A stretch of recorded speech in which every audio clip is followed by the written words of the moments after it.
Kalau tidak salah ada 8 fungsi keluarga itu. Salah satunya fungsi keagamaan. Itu bertumbuh kembangnya fungsi pertama yang paling dominan dan berharap semua itu fungsi keagamaan. Karena sumber di sanalah asal muasal kekuatan fondasi agama setiap manusia, setiap kita berdasar dari keluarga.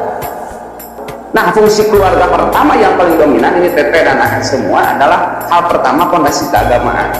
Nah, karena ini mau menikah sebelum beberapa hari ke depan, jangan sampai dilupakan seperti itu.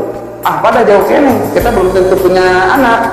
Lain soal yang terpenting kesiapan antara Akan sebagai seorang suami, Teteh sebagai seorang istri.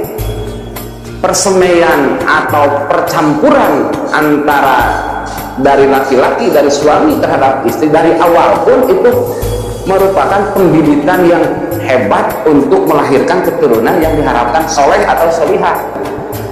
Fungsi dari keluarga yang akan menjadi patokan, yang akan menjadi titik tolak ukur dari keberhasilan Teteh sebagai istri atau Akan sebagai suami nanti menjadi ayah dan ibu dari anak-anaknya, itu adalah fungsi pertama adalah keagamaan.